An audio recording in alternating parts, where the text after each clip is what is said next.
네, 오늘 새벽에 하나님께서 저희에게 주신 말씀은 여호수아 21장 27절부터 45절까지의 말씀입니다. 제가 가지고 있는 성경으로 구약 성경 351페이지에 있습니다. 여호수아 21장 27절부터 45절까지의 말씀입니다.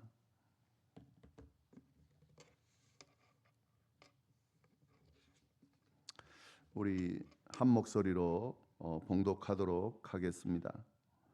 레위 가족의 게르손 자손에게는 므낫세 반 지파 중에서 살인자의 도피성 바산 골란과 그 목초지를 주었고 또 브에스드라와 그 목초지를 주었으니 두 성읍이요. 이사갈 지파 중에서는 기시온과 그 목초지와 다브랏과 그 목초지와 야르뭇과 그 목초지와 엔간님과 그 목초지를 주었으니 네 성읍이요. 아셀 지파 중에서는 미살과 그 목초지와 압돈과 그 목초지와 헬갓과 그 목초지와 르홉과 그 목초지를 주었으니 네 성읍이요. 납달리 지파 중에서는 살인자의 도피성 갈릴리 게데스와 그 목초지를 주었고 또 함못 돌과 그 목초지와 가르단과 그 목초지를 주었으니 세 성읍이라. 게르손 사람이 그 가족대로 받은 성읍은 모두 13 성읍과 그 목초지들이었더라. 그 남은 레위 사람 므라리 자손의 가족들에게 준 것은 스불론 지파 중에서 용누암과 그 목초지와 가르다와 그 목초지와 딥나와 그 목초지와 나알랄과 그 목초지이니 네 성읍이요. 르우벤 지파 중에서 준 것은 베셀과 그 목초지와 야하스와 그 목초지와 그데못과 그 목초지와 무바앗과 그 목초지이니 네 성읍이요. 갓 지파 중에서 준 것은 살인자의 도피성 길르앗 라못과 그 목초지이요. 또 마하나임과 그 목초지와 헤스본과 그 목초지와 야셀과 그 목초지이니 모두 네 성읍이라. 이는 레위 가족의 남은 자 곧 므라리 자손이 그들의 가족대로 받은 성읍이니 그들이 제비 뽑아 얻은 성읍이 12성읍이었더라. 레위 사람들이 이스라엘 자손의 기업 중에서 받은 성읍은 모두 48성읍이요 또 그 목초지들이라. 이 각 성읍의 주위에 목초지가 있었고 모두 성읍이 다 그러하였더라. 여호와께서 이스라엘의 조상들에게 맹세하여 하사 주리라 하신 온 땅을 이와 같이 이스라엘에게 다 주셨으므로 그들이 그것을 차지하여 거기에 거주하였으니 여호와께서 그들의 주위에 안식을 주셨으되 그 조상들에게 맹세하신 대로 하셨으므로 그들의 모든 원수들 중에 그들과 맞선 자가 하나도 없었으니 이는 여호와께서 그들의 모든 원수들을 그들의 손에 넘겨 주셨음이니라. 여호와께서 이스라엘 족속에게 말씀하신 선한 말씀이 하나도 남음이 없이 다 응하였더라. 아멘. 네, 오늘 여호수아 21장 하반절 마지막 말씀 함께 나누겠습니다. 21장은 레위 지파에게 성읍을 분배하는 그런 내용이 담겨져 있습니다. 그러니까 가나안 땅을 정복한 이스라엘 백성들에게 여호수아를 중심으로 각 지파에게 땅이 분배되었는데 레위 지파는 하나님께서 명령하셔서 땅을 분배받지 못하고 대신에 하나님의 것을 하나님의 일을 감당하는 자로서 하나님의 것을 이렇게 그 분깃을 받는 것으로 그렇게 하나님께서 명령을 하셨습니다. 그것을 기억하고 이 모든 분배가 마쳐진 후에 레위 지파에서 자신들에게 하나님께서 주시기로 한 것 그것을 분배해 달라고 요청을 해서 땅은 아니지만 그 땅 그 지파들 사이사이에 성읍들을 분배해주고 그리고 그 성읍들 주변에 그들이 가축을 기를 수 있도록 목초지를 분배해주는 그런 이행을 하게 됩니다. 그 내용이 21장에 쭉 나오는데요. 기본적으로 레위에게는 세 아들이 있었는데, 게르손, 그핫, 므라리 이렇게 세 아들이 있었는데 그들의 자손들이 레위 자손이 되게 됩니다. 그래서 이 세 자손들에게 분배하는, 성읍을 분배하는 내용이 나옵니다. 먼저 그핫 자손에게 이 성읍 분배가 이루어지는데요. 사실은 둘째거든요. 세 아들 중에 둘째인데도 불구하고 먼저 분배가 이루어집니다. 그것은 이 그핫 자손에 아론의 자손들이 있기 때문에 그렇습니다. 그래서 아론 자손, 제사장 역할을 해야 되는 아론 자손에게 먼저 성읍이 분배가 되고, 그리고 아론 자손을 제외한 나머지 그핫 자손에게 성읍과 목초지가 분배되고요. 그리고 이제 그게 이제 어제 나눈 내용까지고, 오늘 본문에 이제 나머지 두 자손, 게르손 자손하고 므라리 자손에게 성읍들이 분배되는 내용이 쭉 나옵니다. 그리고 땅 분배를 이제 전체적으로 마무리하는 내용이 마지막에 언급되고 있습니다. 그 어떤 내용인지 좀 보겠습니다. 게르손 자손이 받은 성읍들에 대해서는 27절부터 33절까지 나오는데, 33절을 보시면은 이렇게 되어 있습니다. 게르손 자손이 그 가족대로 받은 성읍은 모두 13 성읍과 그 목초지들이었다. 게르손 자손이 받은 성읍은 모두 13개 성읍이었습니다. 그리고 그 옆에 있는 목초지를 받았습니다. 간단하게 정리를 하면 요단 동쪽에 있는, 요단 동쪽에 르우벤 지파, 갓 지파, 므낫세 반 지파가 있죠. 그 중에서 므낫세 반 지파에게서 2개의 성읍을 이 게르손 자손이 받게 됐습니다. 이제 앞에 나오는 내용이 그거고요. 그리고 요단 서편에서는 이사갈 자손 지파에게 4개의 성읍을 받았고, 아셀 지파에게 4개의 성읍, 납달리 지파에게 3개의 성읍을 받았습니다. 그래서 13개의 성읍을 받았다 하는 거죠. 근데 여기서도 우리가 좀 주목해 볼 것은요, 27절에 보시면은 레위 가족의 게르손 자손에게는 므낫세 반지파 중에서 살인자의 도피성 바산골란과 그 목초지를 주었다. 도피성이 있다 그랬죠. 6개의 도피성이 동편에도 3개 있고 서편에도 3개가 있는데, 그 도피성들 중에 요단 동편에 있는 도피성, 바산골란에 있는 도피성을 이 게르손 자손이 하나를 받았다 하는 거죠. 그것도 좀 기억해 두시고요. 32절에 보시면은 납달리 지파 중에서도 살인자의 도피성 갈릴리 게데스와, 그러니까 납달리 지파, 요단 서편에 있는 도피성 중에 하나가 납달리 지파의 그 땅에 있었는데, 그 납달리 지파에 있는 갈릴리 게데스라고 하는 도피성도 이 게르손 자손이 받았다 하는 거죠. 그리고 두 번째로 므라리 자손에게 받은 성읍들에 대해서는 34절부터 40절까지가 쭉 나옵니다. 40절 말씀 보시면은 이는 레위 가족의 남은 자 곧 므라리 자손이 그들의 가족대로 받은 성읍이니 그들이 제비 뽑아 얻은 성읍이 12성읍이었다. 므라리 자손들은 12성읍을 받았다 하는 겁니다. 그 앞에 있는 내용을 또 요약해서 보시면은 요단 서편에 있는 스불론 지파에서 4개의 성읍을 받았고, 그리고 요단 동편에 있는 르우벤 지파에서 4개, 그리고 요단 동편에 있는 갓 지파에서 4개의 성읍을 받았습니다. 그러니까 므라리 자손은 요단 동편에 더 많이 이렇게 위치하게 됐다 하는 거죠. 그리고 여기도 마찬가지입니다. 38절에 보시면은요, 갓 지파 중에서 준 것은 살인자의 도피성 길르앗 라못과 그 목초지다. 그러니까 이 므라리 자손에게도 도피성이 이렇게 배치가 되게 되는데, 길르앗 라못이라고 하는 요단 동편에 있는 도피성을 받았다 하는 겁니다.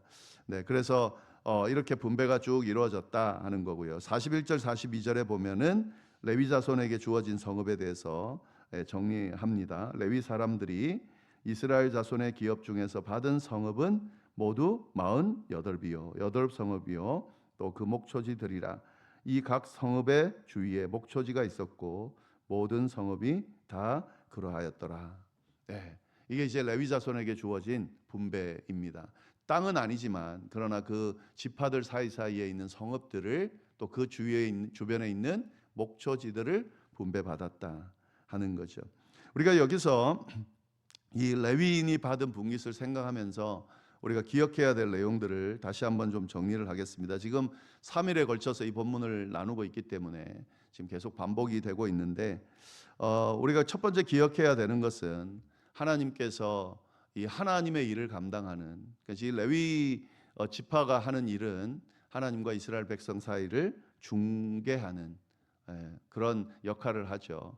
하나님께서 주신 일, 하나님을 섬기는 일만 하는 사람들인 거죠. 이런 사람들에게 하나님께서 약속하신 기업을 분깃으로 주셨다 하는 거죠. 그러니까 이들을 하나님이 특별히 돌보신다라는 것을 우리가 알 수가 있습니다. 하나님의 일을 감당할 때 이것은 사실은 단순히 그냥 의미 없는 헌신이 아니고 이것이 하나님을 위한 일이고 또 하나님을 위할 뿐만 아니라 스스로를 위한 일이다 하는 거죠. 이들 그 섬기는 레위 사람들과 레위의 자손들은 하나님께서 특별히 보시고 크신 은혜와 축복으로 채우셨다라는 것을 우리가 기억할 필요가 있습니다. 마찬가지죠. 오늘날도 마찬가지죠. 하나님의 일을 하는 사람들을 하나님이 붙드시고 또 크신 축복으로 채우시죠. 많은 목회자들 또 헌신자들이 사실은 뭐 그 큰 교회, 큰 어떤 뭐 그 걱정 없이 사는 그런 목회자들 몇 빼고는 물론 뭐 그들도 그런 어떤 물질적인 것 빼고는 어려움들이 있겠죠. 이게 목회를 한다는 것, 또 목회자로, 또 성직자로 하나님의 사람으로 산다는 건 사실 쉬운 일은 아닙니다. 그러나 하나님께서 그 한 명 한 명의 헌신을 귀하게 보시고 그 자손들을 축복하고 그들의 어떤 삶을 책임진다는 것을 많은 목회자들이 고백을 하는데요. 이건 하나님의 일을 감당하는 자들을 하나님이 특별히 보시고 특별한 대우하신다는 것을 알 수가 있습니다. 그러나 이제 이 레위 사람이 오늘날 목회자다 이렇게 동일하게 볼 수는 없죠. 그런 부분들이 있는 것이고 오늘날의 레위 사람들이라 하면 모든 하나님의 일을 섬기는 자들, 하나님의 일을 하는 자들을 다 포함한다고 볼 수가 있습니다. 우리가 교회 일을 하면서 직분을 맡아 섬기거나 또 교회의 어떤 역할을 감당하는, 그래서 교회를 위해 헌신하는 과정도 마찬가지입니다. 하나님은 그것을 귀하게 보시고 그 헌신을 기억하신다라고 하는 거죠. 뭐 전도를 하거나 선교를 하거나 하는 모든 과정 위에 하나님의 일을 감당하는 자들을 하나님께서 기억하신다. 그 행위를 기억하시고 그 마음을 기억하시고 하나님이 그냥 두지 않으신다라는 것을 이 레위 지파에게 이 분깃이 주어지는 과정을 통해서 우리가 알 수가 있습니다.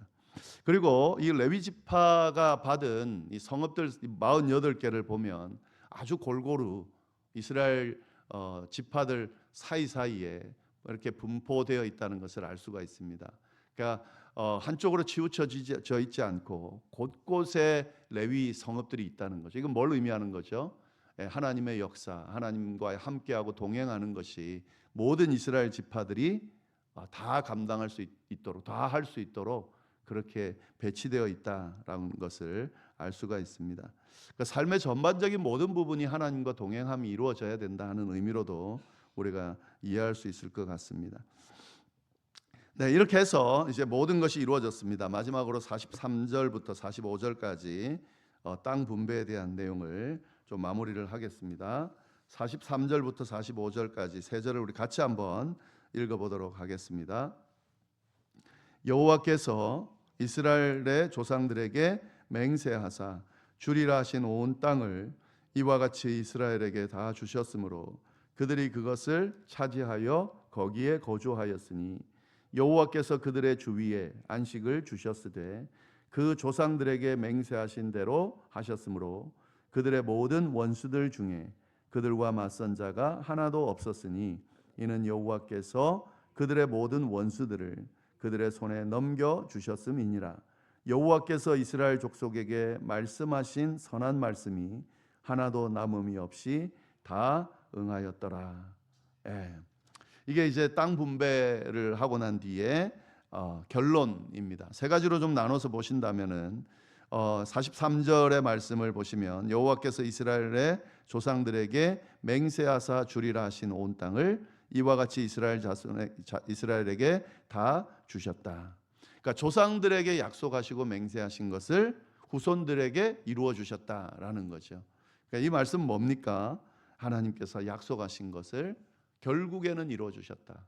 우리가 이 말씀을 보면서 분명하게 기억해야 되는 것은 하나님은 약속하신 것을 반드시 이루어 주신다 하는 거죠. 그 과정이 좀 길 수는 있습니다. 우리가 원하는 기간이 아닐 수 있습니다. 그러나 하나님이 하신 약속이라면 이것은 반드시 이루어지는 것입니다. 이걸 우리가 믿고 그 하나님을 믿는 믿음을 가질 수 있어야 된다 하는 거죠. 우리가 씨름하면서 기도하고 있는 내용들이 있을 겁니다. 그 기도가 하나님의 뜻에 합당한 기도라면 하나님께서 기도하면 분명히 들어주신다 하신 약속이 변하지 않는다면 기억하셨으면 좋겠습니다. 그 기도는 반드시 이루어지는 기도입니다. 하나님께서 그 기도를 듣고 계시고 하나님의 때에 반드시 이루어질 겁니다. 네, 그리고 두 번째 44절에 보시면은 여호와께서 그들의 주위에 안식을 주셨다 하는 거죠. 그러니까 이 가나안 땅을 분배하면서 이제 결론적으로는 뭐죠? 결국에는 어떻게 했다는 거죠? 안식하게 하셨다, 정착하게 하셨다 하는 겁니다. 이 땅을 얻기까지의 과정이 사실은 쉽지는 않았습니다. 출애굽하고 광야를 거치고 그리고 모든 과정들은 사실은 이들의 실수와 또 연약함, 또 이들이 훈련받아야 되는 과정 때문에 길어지기도 했습니다. 의도적으로 하나님께서 이 또 훈련하는 과정을 그 기간을 또 주시기도 하고 하셨는데 결국 어떻게 됐다고요? 하나님의 약속이 성취되었을 뿐만 아니라 결국에는 안정하게 됐다, 안식하게 됐다 하는 거죠. 그 힘든 여정들이 끝이 없는 것이 아니라 결국에는 끝나게 됐다 하는 의미가 되는 겁니다. 우리가 신앙생활 할 때에 이 신앙 여정, 이거 언제 끝나나? 이 쉽지 않은 신앙의 여정을 어떻게 언제까지 감당해야 되나? 또 이렇게 계속 힘들 것인가? 그렇지 않습니다. 안식할 때가 있습니다. 평안할 때가 있습니다. 모든 것이 다 이루어질 때가 있습니다. 하나님의 약속이 성취되는 그때에 우리가 참된 안식을 얻게 될 겁니다. 궁극적으로는 저 영원한 나라에 가면 이제 영원한 안식이 얻어지겠죠. 그러나 그 전에도 우리에게 끊임없이 하나님의 이 안식은 제공되고 있다는 것을 우리가 기억할 필요가 있겠습니다. 그리고 마지막으로 45절 말씀이죠. 여호와께서 이스라엘 족속에게 말씀하신 선한 말씀이 하나도 남음이 없이 다 응답되었다.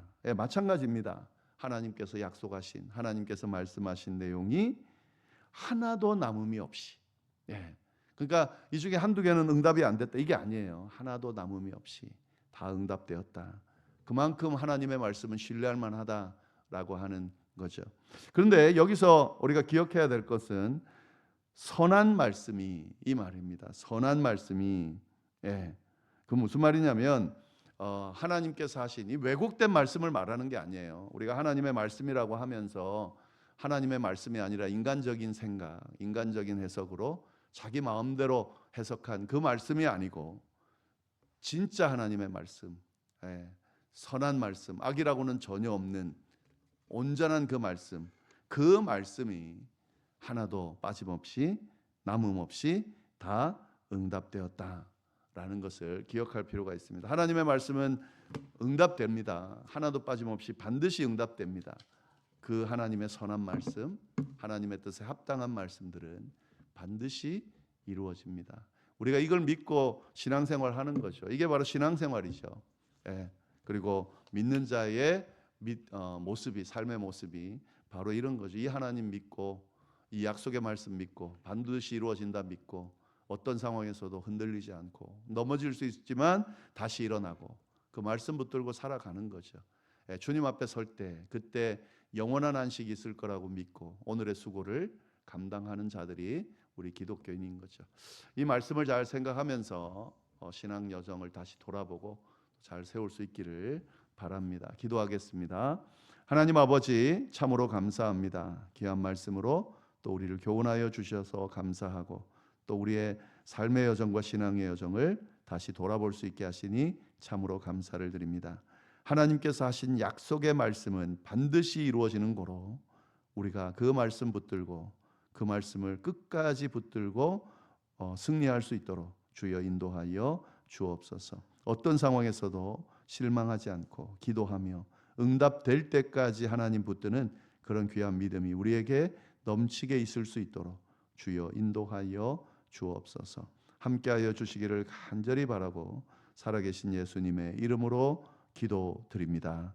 아멘.